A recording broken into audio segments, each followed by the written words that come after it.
You guys have been practically begging for it. The amount of messages and comments I've had asking when are you going to do film a discussion again with the Luchamedia Geek. I've actually had threatening letters sent to my home. Those were from me. Good I'm boy. not going to lie. Those were from me, son. This is it. The film a discussion is back.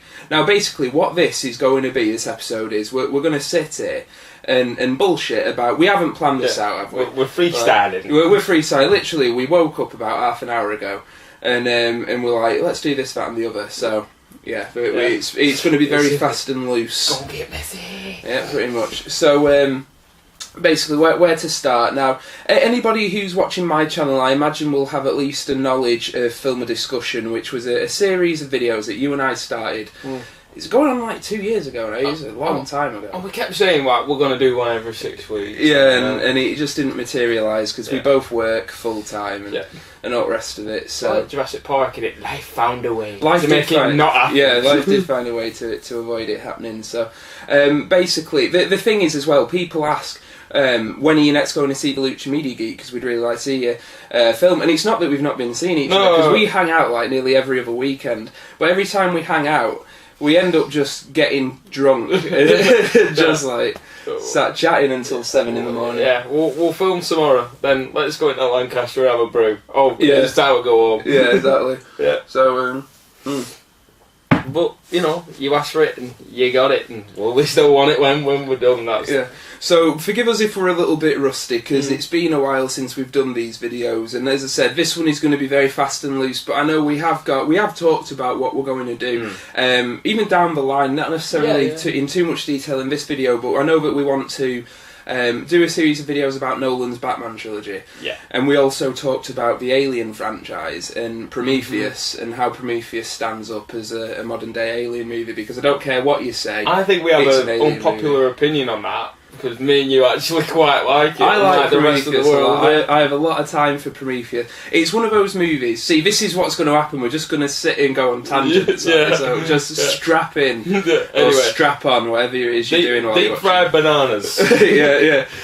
With Prometheus, like, I watched it and I was impressed, and it did feel like there was a better movie trying to get out. It felt like there is a masterpiece in there. I will go as far as to say that, but we haven't seen that version yet. And anybody familiar with Ridley Scott knows that, I mean, look at Blade Runner. How many different versions of Blade Runner did we have before? God, yeah, you know. And I know that people say, I prefer the theatrical cut, or I prefer the director's cut, and you know, that's what he does. He presents you with so many different versions. Well, there's a rumour, isn't there, that the Blu-ray release next month, that's going to be like, I'm not sure if it's going to be labelled a director's cut, but it's going to have a lot more footage. Yeah. It's supposed to be like half an hour longer, isn't it? Yeah, something like that. And to be honest, I welcome that, because watching Prometheus, not only did it feel like bits had been cut out. Oh, brutal. It felt like big chunks were missing. Yeah. It also felt like bits in there didn't need to be in there. Like, there were so many nods to the Alien franchise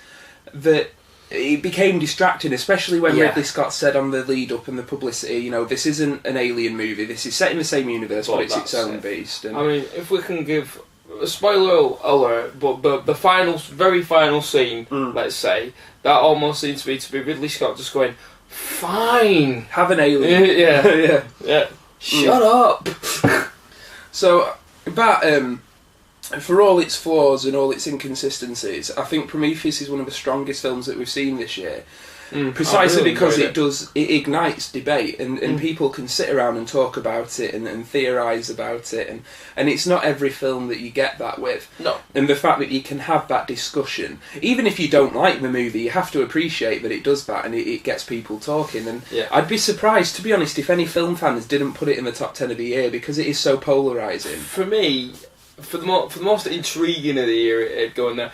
I will say, and firstly, those who don't like it, it does have a lot of Star Trek red jumper moments. Literally moments like, don't do that. That's just stupid. As well, they don't skimp on the body horror either. It's very Cronenberg. It is very Cronenbergian, and that's one of the reasons I really like it, because you know me, I own every Cronenberg film. Yeah, you're big into your Cronenberg. Cronenberg is one of my favourites, and I really dug Prometheus because of that. It had that old-fashioned kind of feel to it. That could be another one we do actually for a discussion, like kind of a Cronenberg retrospective. I would be up for that. I love Cronenberg. You should comment and let. Yeah, what do you guys? Shit. Would you be interested in hearing us sit and bullshit about Cronenberg's career? Because I mean, I love everything he's. Well, I say I love everything he's done. I like everything he's done, all the way from bloody what's it called? Body. What was that one with Jeremy Irons where he plays two dogs? Dead Ringers. Dead Ringers. Dead Ringers. I love. History of Violence. I love. Have you seen the new one? Dangerous Method. I've seen Dangerous Method. I didn't mind that. A lot of people didn't like it. I thought it was alright. To be honest, I think the reason people didn't like A Dangerous Method is that it was too kind of straight-laced. Yeah. It was too mainstream for what they used to see from Cronenberg. Yeah. Well, why isn't a gun coming out of Keira Knightley's chest? Yeah. But to be honest, speaking of Keira Knightley, I quite liked her in that, and I don't like Keira Knightley. She weren't too bad. I will say it's a ballsy performance. She fucking alpha weather on that one. Yeah. Here you go. And no, I enjoyed it for what it was. It was very different to what he's done before. I'm looking forward to seeing Cosmopolis because I don't have the chance to see that. Apparently, yet. And I'm not. I know it's a bandwagon back because Robert Pattinson, but apparently Robert Pattinson is really good in that. So I've heard it being compared to Crash that Cronenberg did, and Crash is one of my favourite. Really, I didn't know it had been compared to Crash. In terms of not necessarily narrative or story, but in terms of style, I've heard they said it's closest to Crash. So I think with Crash being in my top 5 Cronenberg movies, Well, you've not seen Dead Zone, have you? Dead Zone. No, the reason being is Dead Zone for a while went out of print. And I managed to find it in a double pack with the Drew Barrymore Firestarter. I found it in like a second-hand sort of in Manchester, and I haven't had the chance to watch it yet, but that was one that I spent ages tracking down, Dead Zone. Because when it did come back in print, it was like 20 quid. I'm not paying that for it. Bloody hell. Yeah.